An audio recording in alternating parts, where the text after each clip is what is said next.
Attached বাথরুমে কিভাবে ওযু করতে হয়, যেহেতু ওযুর শুরুতে বিসমিল্লাহ বলতে হয় আর বাথরুমের মধ্যে তো আল্লাহর নাম নেওয়া যায় না, বিসমিল্লাহ বলা যায় না, তাহলে আমরা কিভাবে অ্যাটাচড বাথরুমে ওযু করব, এই বিষয়টা কিন্তু খুবই গুরুত্বপূর্ণ। আল্লাহ রাসূল সাল্লাল্লাহু আলাইহি ওয়াসাল্লামের হাদিস থেকে আমরা এই বিষয়টাকে আজকে পরিষ্কার হবো ইনশাআল্লাহ। আমি কয়েকটা পদ্ধতি আপনাদেরকে শেখাবো, এর মধ্যে যে পদ্ধতিটা আপনাদের ভালো হয় আপনারা সেইভাবে ওযু করবেন, ইনশাআল্লাহ আপনার ওযু হয়ে যাবে। কারণ আল্লাহ রাসূল বলছেন, ইবনে মাজা শরীফের হাদিসের মধ্যে আসছে, যেই ব্যক্তি ওযুর শুরুতে বিসমিল্লাহ বলে না তার ওযুই হয় না। মুহাদ্দিসরা হাদিসটাকে গবেষণা করে বলেন যে আল্লাহ রাসূল ওযু হয় না বলতে বুঝিয়েছেন ওযুটা পরিপূর্ণ হয় না। এখন ওযু হয় না অথবা পরিপূর্ণ হয় না, দুটা কথা একই। আমার যদি ওযু না হয় তাহলে আল্লাহ পাকের দরবারে আমরা যে নামাজ আদায় করছি প্রত্যেকটা দিন, আমাদের নামাজও হবে না। ওযু না হলে নামাজ হয় না। এর জন্য ওযুটাকে কমপ্লিট করতে হবে, ওযুটাকে পরিপূর্ণ করতে হবে।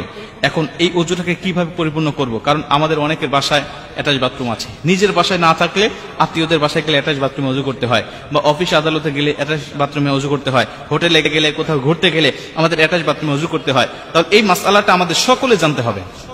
আমি আপনাদেরকে কয়েকটা পদ্ধতি শিখাই, এর মধ্যে যেটা ভালো লাগে আপনি সেটা করবেন। প্রথমত, যদি আপনার এই অ্যাটাচ বাথরুমে ওযু করার বিকল্প কোনো পদ্ধতি থাকে, বাহিরে কোনো ওযু করার জায়গা যদি থাকে, টিউবওয়েল হোক আর বাহিরে কোনো টেপ হোক, যদি এরকম বিকল্প কোনো পদ্ধতি আপনার আশেপাশে থাকে তাহলে আপনি সবচাইতে উত্তম হবে বাহিরে ওযু করা। এটা যদি সম্ভব না হয় যে বাহিরে ওযু করার কোনো ব্যবস্থা নাই, তাহলে আপনাকে ভিতরেই করতে হবে। এবং ভিতরে করার আগে আরেকটা পদ্ধতি আছে, সেটা হলো, যদি দেখবেন যে সাধারণত ওযুখানার পাশে বা টয়লেটের পাশে সাধারণত বাড়িতে এখন বেসিং থাকে, এই বেসিং এ আপনি বিসমিল্লাহ সহ ওযুটাকে শুরু করবেন। কারণ বেসিং এ তো আর পা ধোয়া যায় না, আপনি বিসমিল্লাহ বলে ওযুটাকে শুরু করলেন, হাত মুখ ধুলেন, আপনি মাথা মাসে করা পর্যন্ত সবকিছু করলেন, পা ধোয়া সিস্টেম নাই। যদিও এখন দেখলাম কয়েকদিন আগে একটা ভিডিওতে যে পা ধোয়া সহ ওযু করার জন্য আলাদা বেসিং বের হয়েছে, এটা বাংলাদেশে অ্যাভেলেবল কিনা আমি জানি না।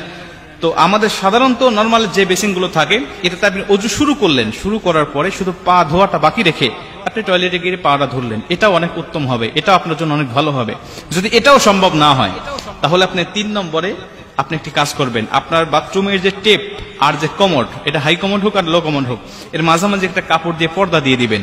তাহলে কোনো ইখতিলাফ থাকবে না, এর মধ্যে কোনো সন্দেহ থাকবে না, আপনি এই সন্দেহ মুক্তভাবে ওযু করতে পারবেন। যদি পর্দা দেওয়া সম্ভব না হয়, কোনোটাই আপনার সম্ভব হচ্ছে না, বাহিরে ওযু করা সম্ভব হচ্ছে না, বেসিং থেকে শুরু করা সম্ভব হচ্ছে না, পর্দা দেওয়া সম্ভব হচ্ছে না, তাহলে আপনি একটি কাজ করবেন, সেটা হলো অবশ্যই বাথরুমে ঢোকার সময় তো আপনি একটি দোয়া পাঠ করতেছেন, আল্লাহুম্মা ইন্নী আউযু বিকা মিনাল খুবুসি ওয়াল খাবাইস। এই দোয়াটা আপনি পাঠ করে তো ভিতরে প্রবেশ করতেছেন।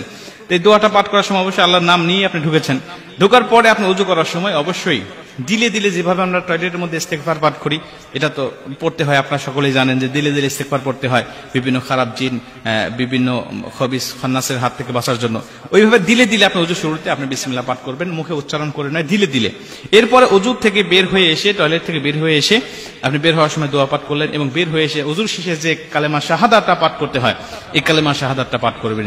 ইনশাআল্লাহ আশা করা যায় যে আপনার ওযুটা হয়ে যাবে। কারণ আমাদের এখন বর্তমান টয়লেটগুলোতে এত নোংরা থাকে না, পরিষ্কার থাকে। অতএব আপনি এইভাবে ওযু করলে ওযুটা হয়ে যাবে ইনশাআল্লাহ। তবে মনে রাখবেন, সবচেয়ে উত্তম হবে বিকল্প কোনো ব্যবস্থা করা। যদি না থাকে তাহলে পরবর্তীতে আপনারা ধাপে ধাপে যেটা আপনার জন্য সহজ হয়, এই সহজ পদ্ধতিগুলো অবলম্বন করে অবশ্যই ইবাদতগুলো করবেন। আল্লাহ পাক অবশ্যই আমাদেরকে ক্ষমা করবেন এবং আমাদের ইবাদতগুলো কবুল করবেন।